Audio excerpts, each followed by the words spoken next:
Hello and welcome to a short video. This time we've got a 2015 Mercedes Sprinter van.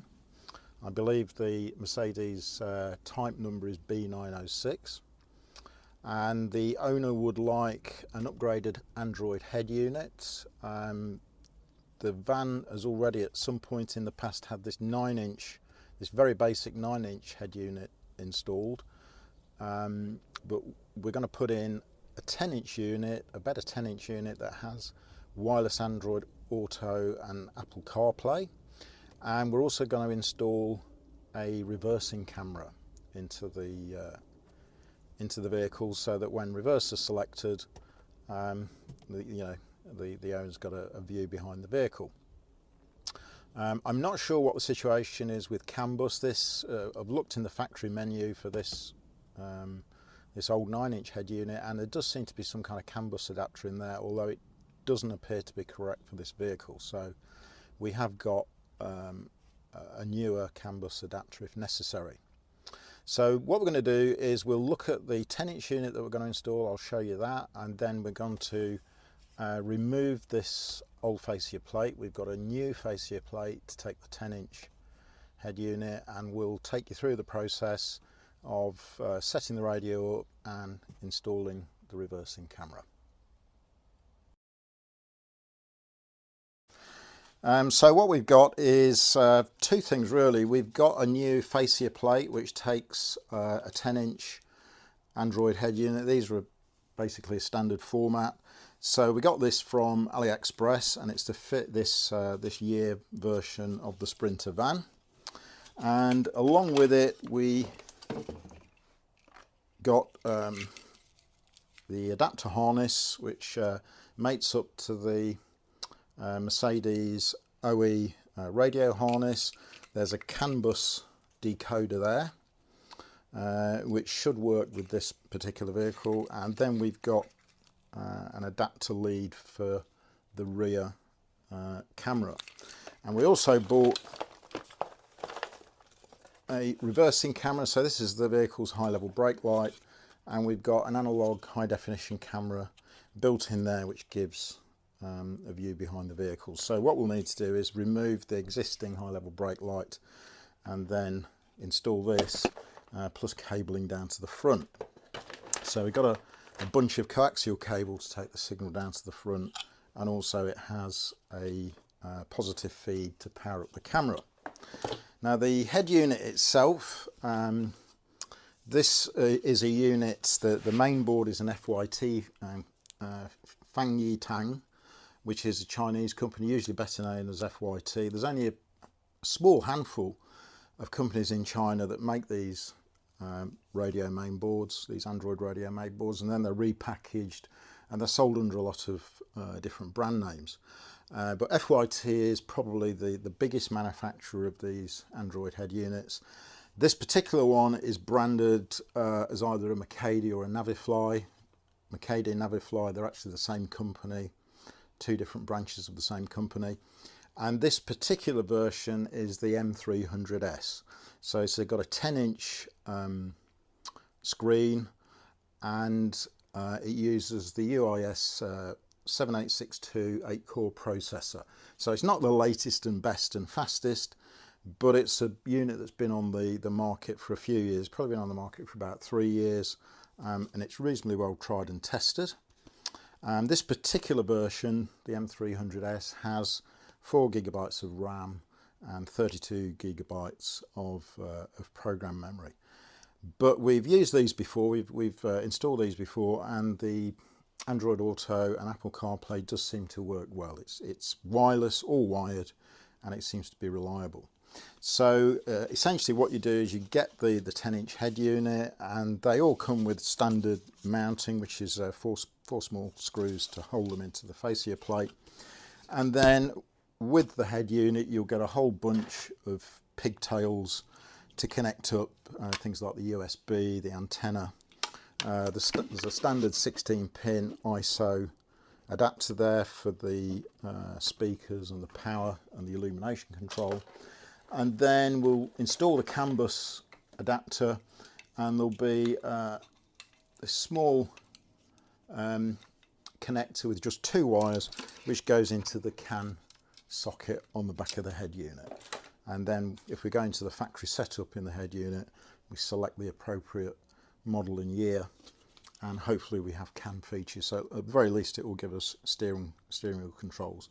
This particular vehicle's got manual heating and ventilation, so there's no CAN information about aircon or anything else to worry about. It's pretty basic. So we'll just go through the process then of removing the existing fascia and the old unit. We'll install the new fascia plate along with this this new head unit, and we'll install the rear camera and take the wire down to the front and into the appropriate pigtail, this yellow RCA connector, which fits into the back of the head unit, and that carries the reversing camera signal. So let's get on with the job then. Let's go and remove the existing head unit.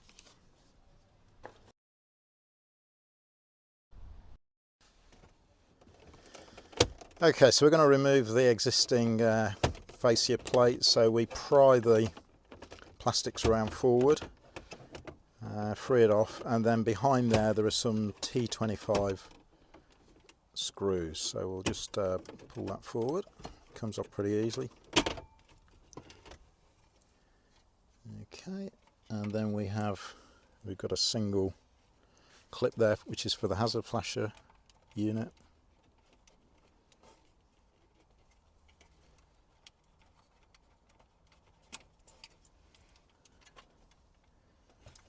And we're going to need to obviously transfer that to the new fascia plate, and then just remove these T25 fasteners.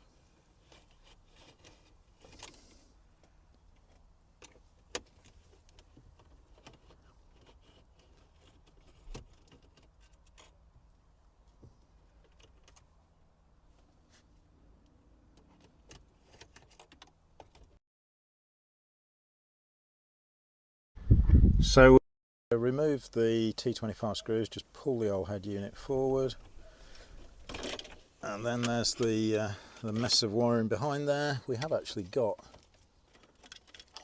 a CAN bus adapter already, but I'm not sure. Maybe we'll put the new one in, it might be an improvement. And here's the connector to the main wiring loom. It looks like somebody's been to work here. There's some load of Scotch lock connectors there, which don't look very don't look great. Not sure what that's for.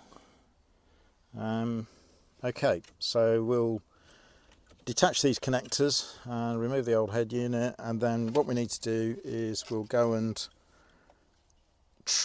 remove the switch panel, some small Allen screws there, and we'll put it in the new fascia plate, and also these 6 metal retaining clips. We'll transfer across to the new fascia plate. Okay, so what we'll do is we've got the switch panel here that contains the hazard warning light switch and a couple of banking plates. It's retained by 4 torque screws. We need to transfer that over to this new fascia panel, and then we've got these metal trim clips which we need to swap over and put on the new fascia plate. Pretty straightforward.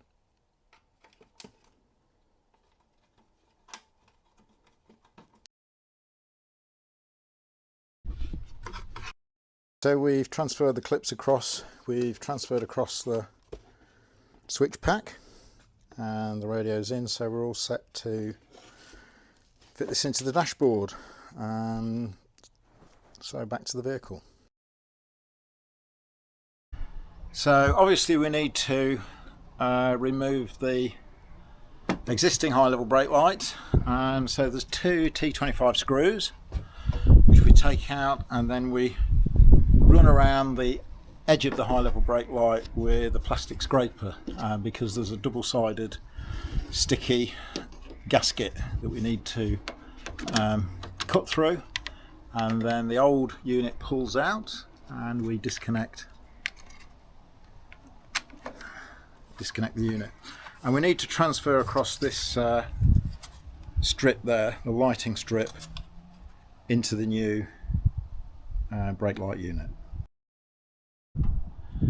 Okay, so we've transferred the LED unit across to the new high-level brake lights. It comes already with a O-ring as part of the assembly, and the supplier gives you a sticky gasket put around there, and we've cleaned off around the aperture. So what we do is feed through the cable. It's a 4-terminal connector on there, so that's the camera signal, brake light signal, and of course a 12-volt power to power up the camera. So we'll feed that through, and then from the inside we've got this corresponding male connector here, which will connect up to this end, and then we'll route the cable down the van and behind the dashboard to the new head unit at the front. So I'm just going to put this into place now. Okay, so we've got the new high-level brake light with a camera in, and we've got the cable feeding through. So pass through this box section,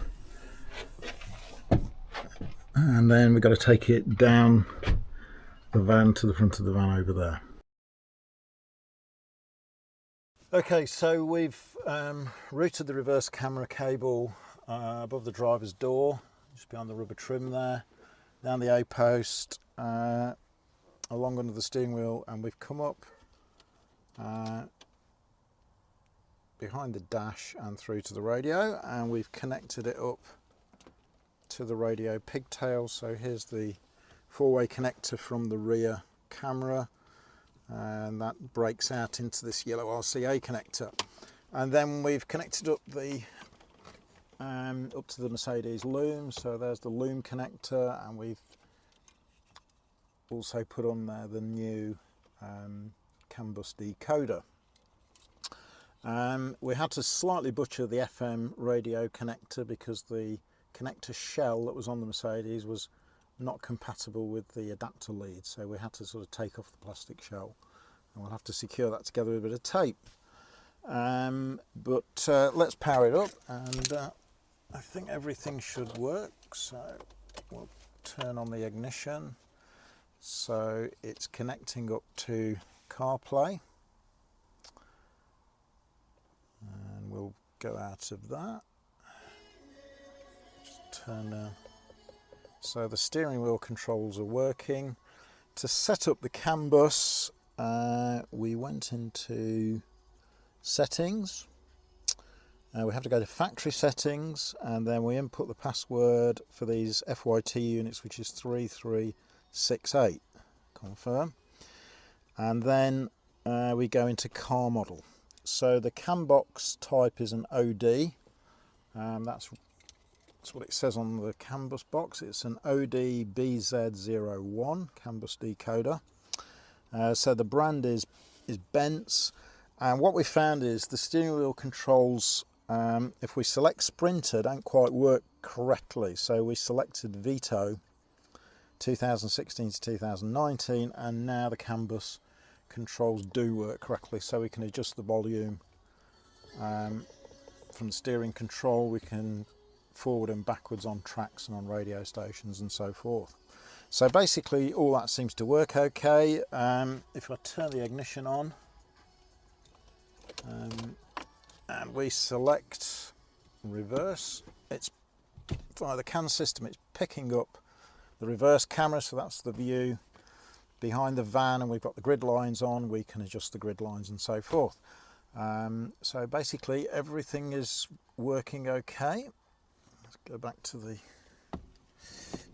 out of reverse, go back in there, and if we go into the CarLink software, we're connected to an Apple phone there via CarPlay. It's a map, and we've got all the stuff that's on the Apple phone. Let's get out of that. Okay, so what we'll do then is we'll pop this back into the dash, and I'll just take a final segment of video just showing the finished job. but basically all seems to work. A pretty straightforward job, probably less than an hour's work, not too bad at all. Okay, so the job's complete. Just clip the fascia panel back into place with the head unit. It's working fine on CarPlay. Yep, no problems at all. GPS, the canvas is working. Yep, job's complete. Ready for the next one.